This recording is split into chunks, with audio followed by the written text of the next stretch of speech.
ఆకాశమంత పందిరి భూదేవియే వేదికగా శేషాద్రి కొండలపై వెలిసిన ఆ కలియుగ దైవం పెళ్లి కుమారుడైతే చూడాలని ఏ కన్ను ఆశించకుండా ఉంటుంది. ఏలూరు జిల్లాలోని ద్వారకా తిరుమల క్షేత్రం నేడు అచ్చం భూలోక వైకుంఠాన్ని తలపిస్తుంది. చిన్న తిరుపతి పురవీధులన్నీ గోవింద నామ స్మరణతో ప్రతిధ్వనిస్తుండగా గాలిలో వేద మంత్రాల పరిమళాలు వెదజల్లుతున్నాయి. బ్రహ్మోత్సవాల తొలి రోజైన నేడు స్వామివారు వరుడి అలంకారంలో దగదగలాడుతూ భక్తులకు దర్శనమిస్తుంటే ఆ దివ్య మంగళ స్వరూపాన్ని చూడటానికి రెండు కళ్ళు చాలడం లేదు. లక్షలాది విద్యుత్ దీపాల కాంతులతో కొండపై వెలుగుల హారం వేసినట్లుగా ఆలయం మెరిసిపోతుంది. అంకురార్పణతో మొదలైన ఈ 8 రోజుల దివ్య యాత్ర భక్త కోటిని భక్తి సముద్రములో ముంచెత్తటానికి సిద్ధమైంది. అలాగే ద్వారకా తిరుమలలో ఏప్రిల్ 26 నుంచి మే 3 వరకు జరిగే ఈ 8 రోజుల్లో ప్రతిరోజు ఒక ప్రత్యేకత ఉంటుంది. రెండో రోజు తెల్లని అంశ వాహనంపై స్వామివారు విహరిస్తూ మనలోని అజ్ఞానపు చీకట్లను తొలగిస్తారని భక్తుల నమ్మకం.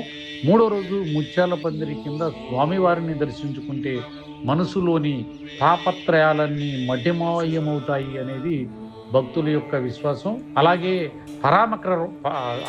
పరాక్రమ రూపం నాలుగో రోజు సింహవాహనంపై ఉగ్ర నరసింహ స్వరూపంలో స్వామివారు భక్తులకు ధైర్యాన్ని ప్రసాదిస్తారని భక్తుల యొక్క నమ్మకం.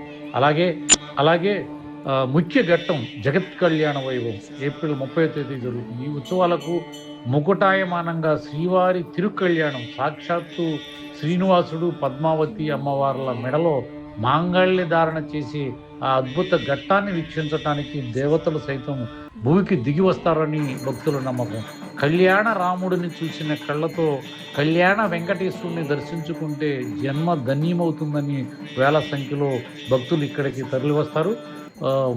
రథోత్సవం మరియు చక్రస్థానం మే 1 నుంచి మే 3 వరకు జరుగుతాయి. మే 1వ తేదీ జరిగే మహారథోత్సవం ఒక అద్భుతం.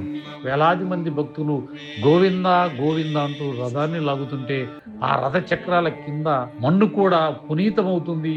మే 3న చక్రస్థానంతో భక్తుల పాపాలన్నీ కడిగి వేయబడి పుష్పయాగంతో ఈ మహాక్రతు అత్యంత వైభవంగా ముగుస్తుందని తెలుస్తుంది. భక్తుల సౌకర్యార్థం దేవస్థానం ఆలయ ఈవో వెండ్ర త్రినాథరావు ఆధ్వర్యంలో దేవస్థానం విస్తృత ఏర్పాట్లు కూడా చేసింది. ఎండ తీవ్రతను అడ్డుకోవటానికి క్యూ లైన్లో కూలర్లు, చల్లని కార్పెట్లు మరియు మజ్జిగ పంపిణీ నిరంతరాయం కొనసాగుతుందని తెలియజేశారు.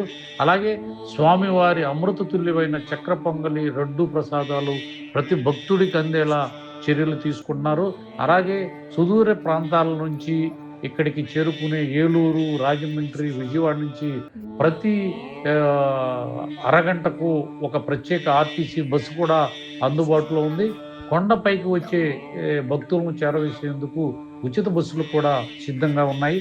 మొత్తానికి ద్వారకా తిరుమల క్షేత్రం ఆధ్యాత్మిక వెలుగుల హారంలా మారిపోయింది. అడుగు వేస్తే ఆధ్యాత్మిక పరవశం, కన్నార్పితే ఆ కమలనాథుని దర్శనం. ఈ 8 రోజుల పాటు చిన్న తిరుపతిలో భూలోక వైకుంఠంగా మారి భక్త కోటికి ఆధ్యాత్మిక ఆనందాన్ని పంచనుంది. శ్రీవారి కృప